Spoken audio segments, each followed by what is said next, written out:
Recording in progress.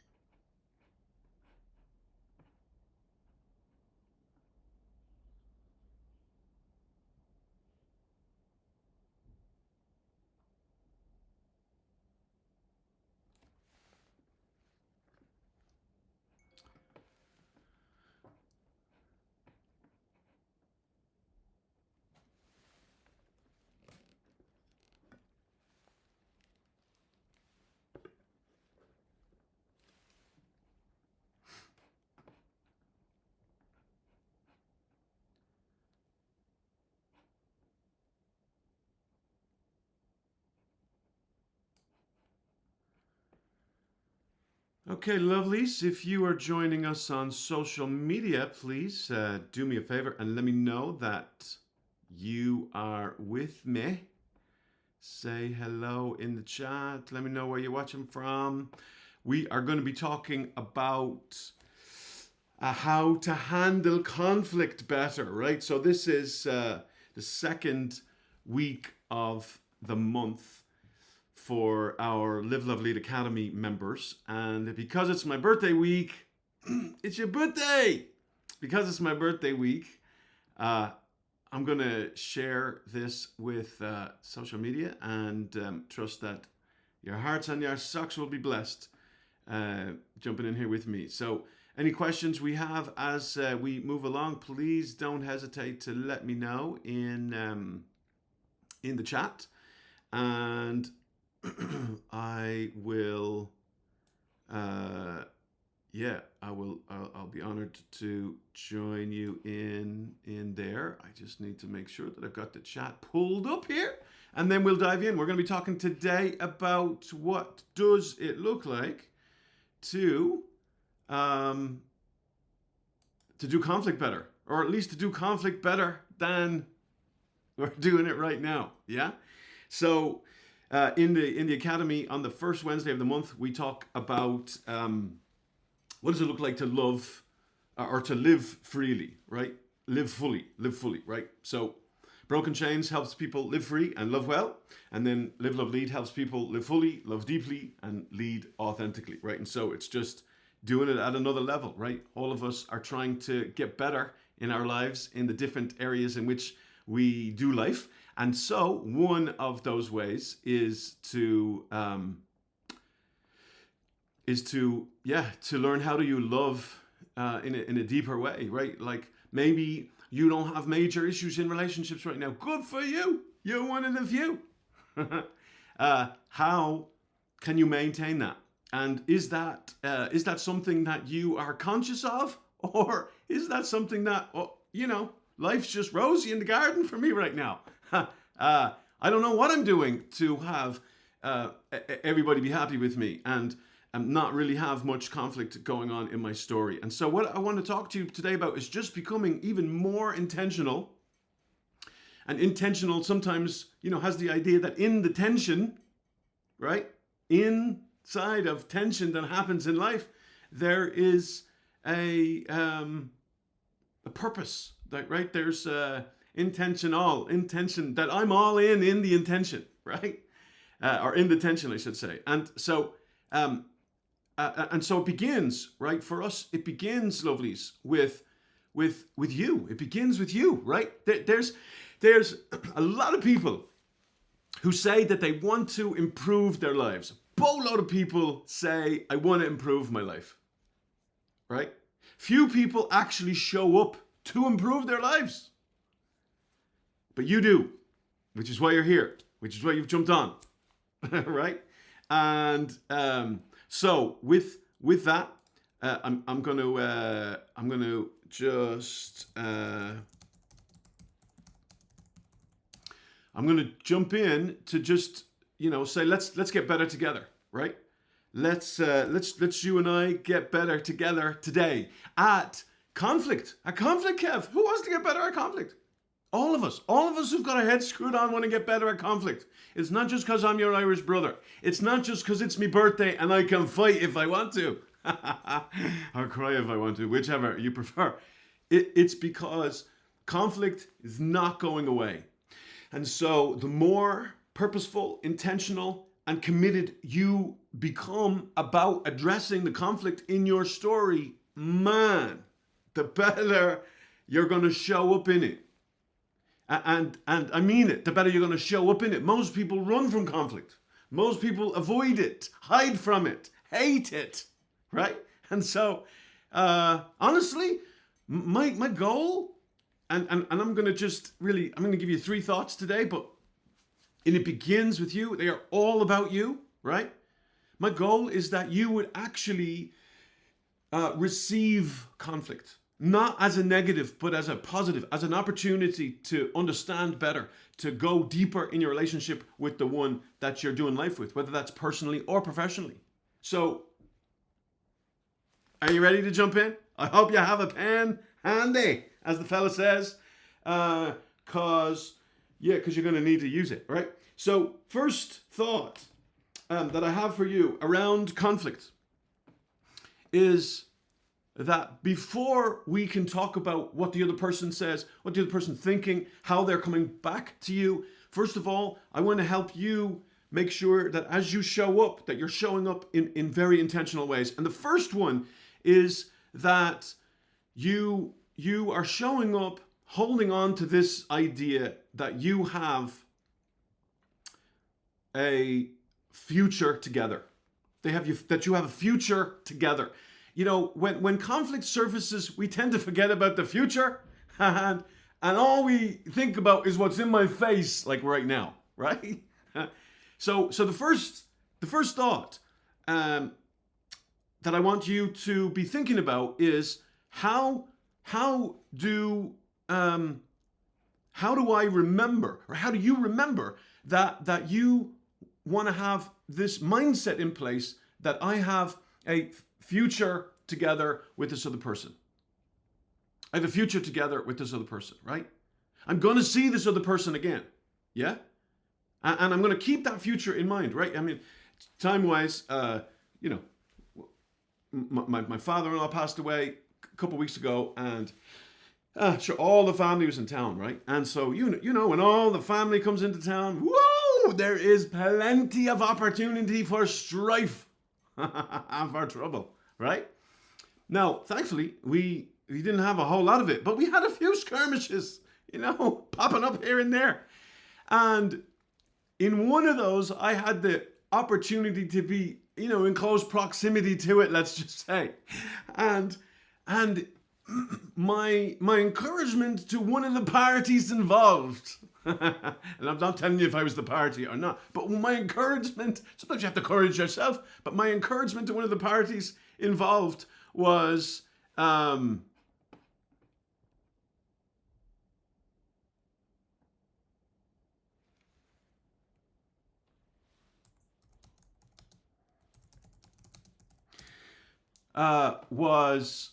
hey, you have a future with this person. You know, please don't take their head off right now. Yeah? Like, and so, because it's easy to forget. It's easy to forget. It's easy to be fighting about whether you're right or whether you're wrong, or who's right or who's wrong. And, it's really important that you remember that you have a future together, right? You've got a shared future, right? Because when ego shows up, and by the way, let me, excuse me. Let me share this thought with you. I'm going to see if I can pop this in here. Hold on, give me 1 second. You've got a shared future. I mean, when you remember that,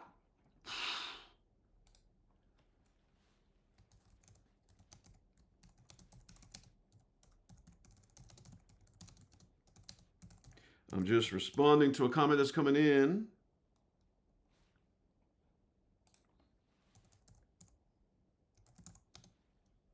Okay.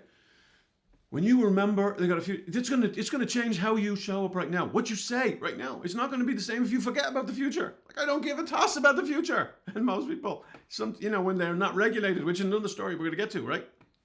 Ego.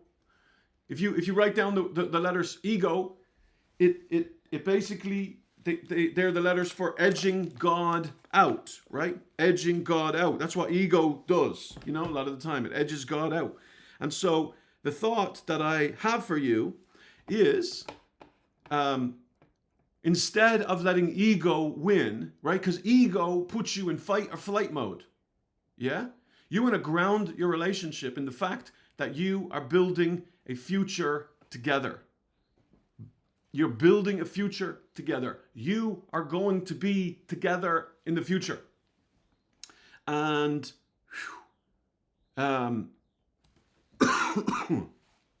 yeah, so that's the first thought, right? First thought is I've got a future together is the first mindset with this other person, okay? And I promise you this, if you just take that away from what we're talking about right now, I promise you, it's going to help you massively, okay? Second thought, all right? Second thought. If the first thought is that we've got a future together, the second thought, lovelies,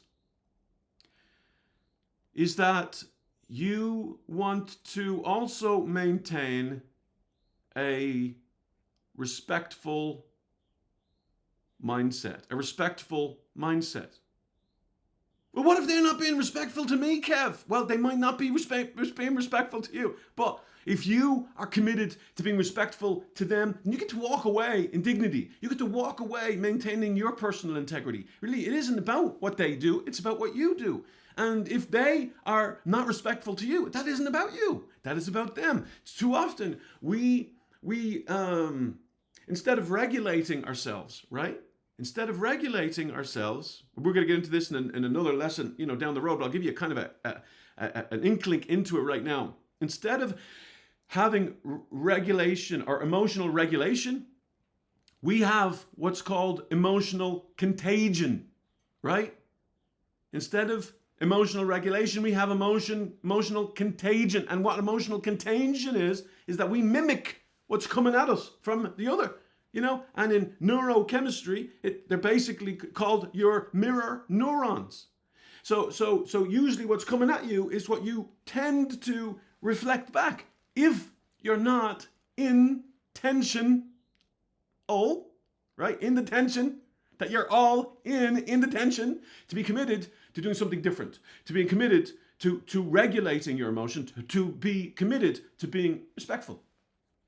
Respectful. And if that's tough for you, just write the word respect in the comments or in the chat, right? Whoa, respect, man. Respect goes out the window most of the time. I respect you and you respect me. That's kind of how I do it,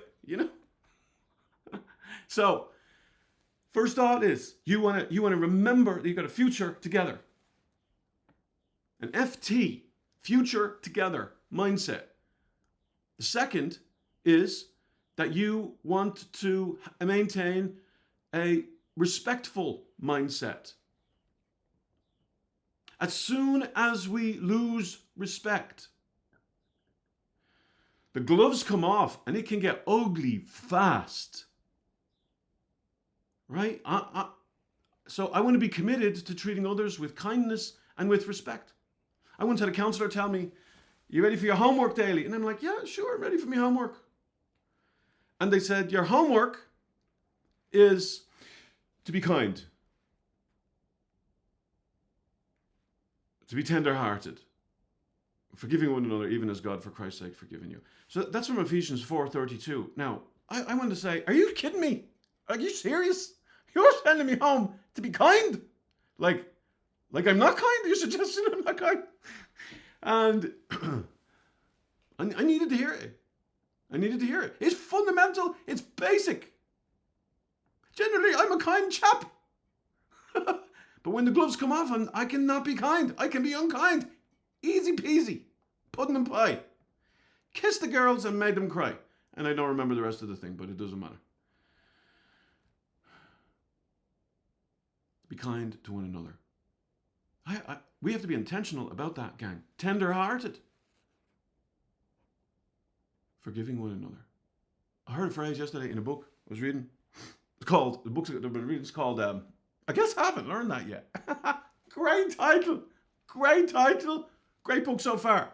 I'll tell you later whether I recommend it or not. But anyway, the phrase was how much resentment do you want to hold on to? Like, how much anger, how much resentment, how much bitterness do you want to hold on to? Very few people have ever asked me that question. How much do you want to hold on to, gang? It's real, right?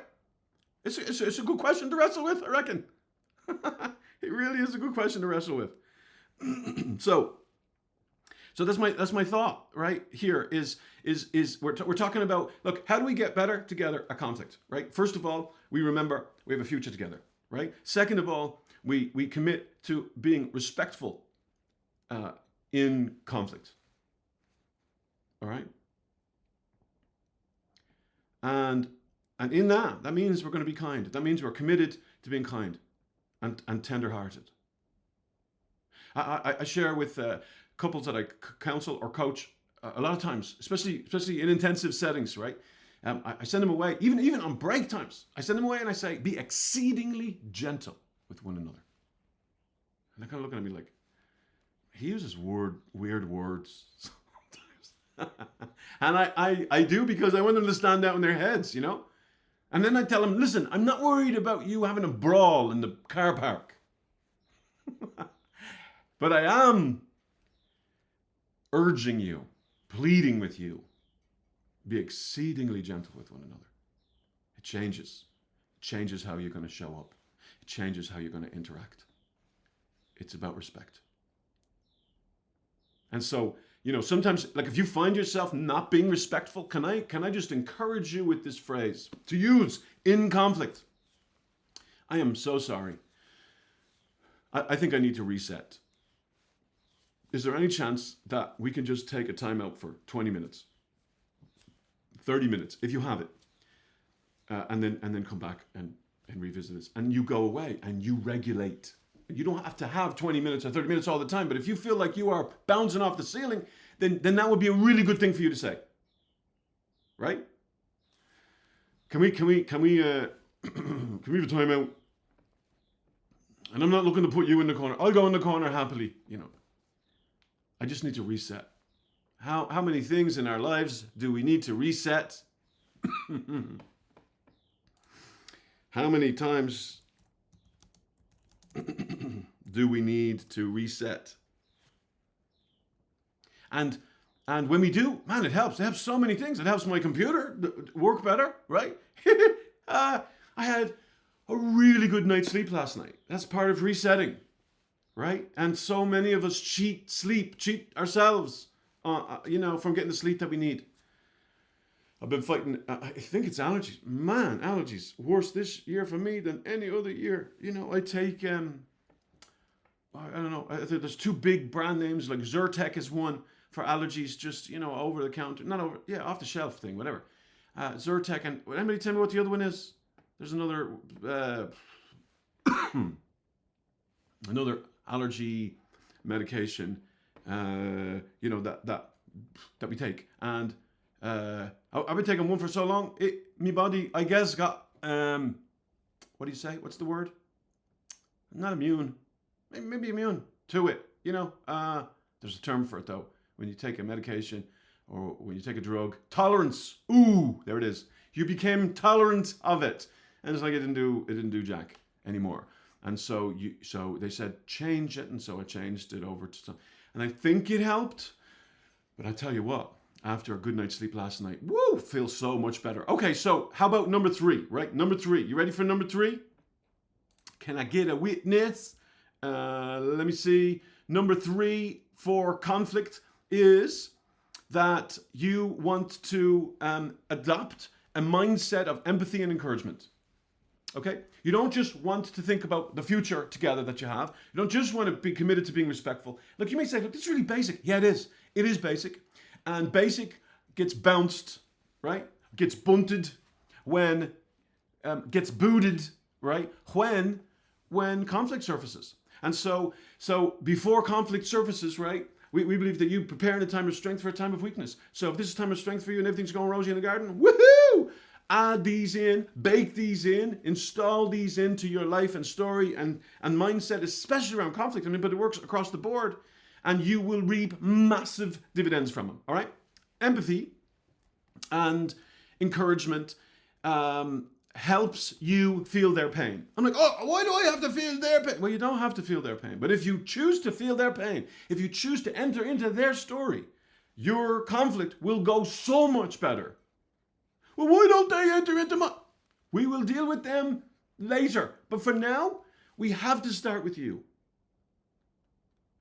Because it doesn't matter how they show up, how you are committed to showing up, no matter what they're doing or saying or not doing or not saying, makes a world of difference to how that experience plays out.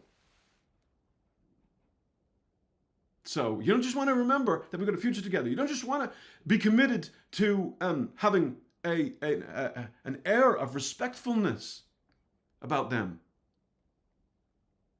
You want to be committed to empathizing, to entering into their world, to as best as you can. And you won't always be exact, right? But feeling their pain, like putting yourself in their shoes. And with that then, looking for ways to encourage them. I mean, when's the last time you encouraged somebody in a scrap? When was the last time you encouraged somebody when you were fighting with them? Can you imagine if you started to do that? Can you imagine if somebody started to do that with you in a fight? You'd almost be like, what? What was that? What? Where'd that come from? Right? So you want to feel their pain. You want to try to understand where they're coming from. You maybe say, Kev, this is like, this is common sense. Well, yeah, it is common sense. But common sense isn't always common practice, is it? Common sense isn't always common practice. So, see, ego also sends encouragement out the window. Ego also sends encouragement out the window. We forget that people need a lot of encouragement. People need a lot of encouragement.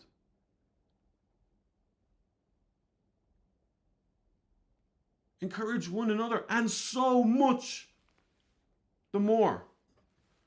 As you see the day approaching is a passage from the good book. We forget that people need encouragement, and oh my goodness.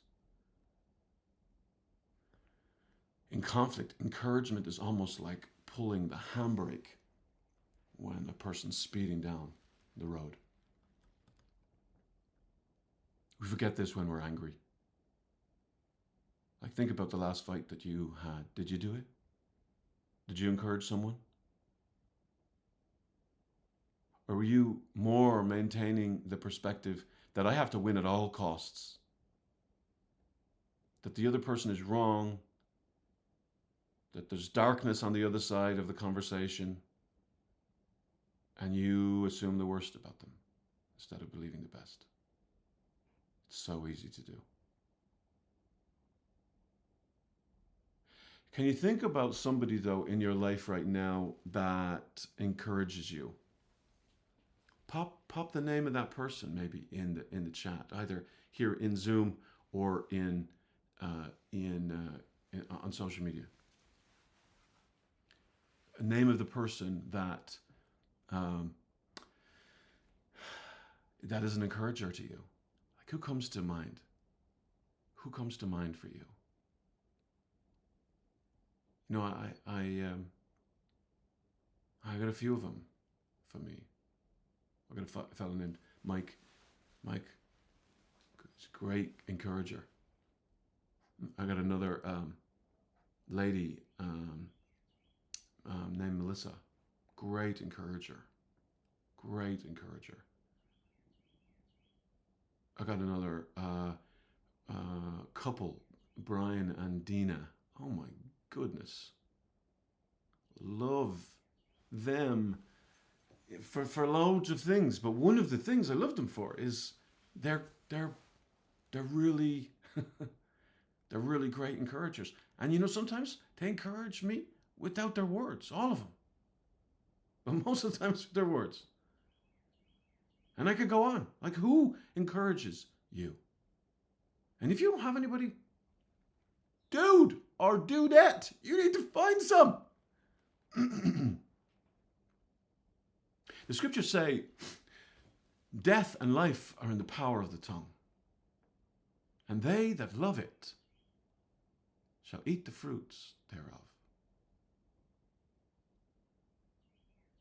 Jesus said to his disciples in John chapter 6 and verse John chapter 6 and verse 63. I think it's 63. I think it's 663. It is. John, go there. If it's not, pop a note in and I'll find it for you. This is what he says. He says, lads, because this is kind of the Irish version. I haven't found an Irish version of the scriptures yet. But anyway, he says, lads, talking to his disciples, he says, the words that I speak to you, they are spirit and they are life. And that's just the first half of the verse. I stumbled on that verse one time and I was thinking, okay, the words that I speak to you, they are spirit and they are life. Okay. What's the opposite of spirit? Flesh. What's the opposite to life? Death.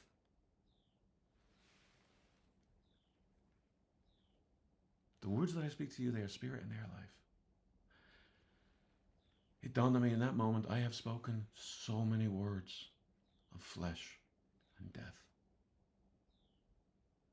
I started to pray a prayer that goes something like this. Dear God above, from this day forward,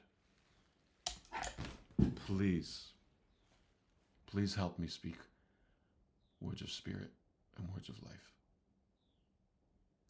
And then at the end of the verse, he says, because the flesh profits nothing. We're either living in conflict, gang, in all of life, in dependence on ourselves, which is flesh, or in dependence on his spirit. The flesh profits nothing. So even if you win the conflict, but Jesus didn't get a look in the door,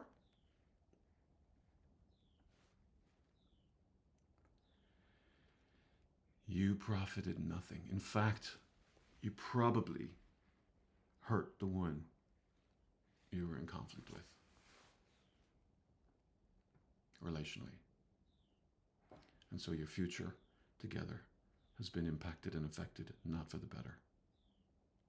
Your respect for them as a human being probably has lessened. And instead of being empathetic and encouraging, they probably feel discouraged and like, you don't get it. You don't get them. So, my encouragement to you is that you embrace these three. And for this session, that's all I want to give to you. Because ever before we get to the other, we have got to start with us. When we get better together, we get better together because we first commit in and of our own selves to choose where we're going to put our focus, because wherever we put our focus affects how we feel and ultimately affects how we function. So if you are committed to not forgetting that I have a future with this person, that it's not just about what's going on right now, I won't become a doormat and I won't become a people pleaser and a pushover, but I will be respectful and I will be empathetic and I will commit to encourage where I possibly can be. And you can take that to the bank, gang. I know in my life, as I reflect back on conflict, if I had have practiced these more mindsets in me, no matter what they do or say, I radically impact the experience that I am creating with them in conflict or outside of conflict. So if you've got any questions, pop them in the chat, send me a message. Hey, if conflict is a doozy for you and you're a Harry Baylor, what's a Harry Baylor, Kev? It's somebody who legs it. What's somebody who legs it, Kev? It's somebody who runs from conflict. Then maybe I would encourage you to hire a coach, and I'll put contact information. We have a beautiful team of counselors and coaches who can help you with conflict. who can help you unpack, who can help you role play, right? I need to have this chat with this person, and it's a dread for me to have it. Let's just help you remove the dread. And it's my birthday week, so I probably will be on, and I probably will be sharing more around this this topic, because we want to bless you, and we want to gift you. And hey, I will also say this: can I ask of you to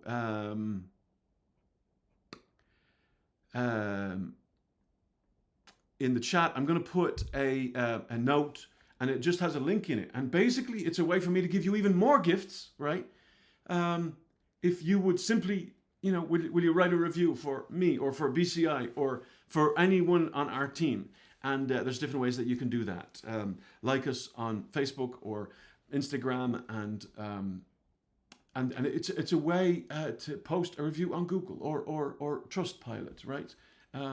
It's a way for us to just get the word out that we're here to serve, that we're here to help, that we're here to add value to people's lives, that we're here to that we're here to get better together, right? And sometimes we need companions. I mean, who am I kidding? All the time we need a companion on the journey, right? We've not been called to do this gig alone called life. And so I trust that today has been a blessing and a service to you. If you've got any questions, send a message to me in Messenger. You know how to get a hold of me, and I'll put in contact information in the description area if you want to reach out directly. But if this has blessed you, then click like, click share, send it to somebody who you think, oh, this might do them a bit of good, even if it's the one that you had to fight with the last time. All right? And I look forward to seeing you down the road. Be on the lookout for more times where we share this week in lives and stuff. And if you're interested in Live Love Lead Academy, reach out to me. Let me know, and we'll tell you how you can get into that 3 times a month for a great deal. All right. Thank you so much. God bless you. Take care, and we look forward to talking with you soon.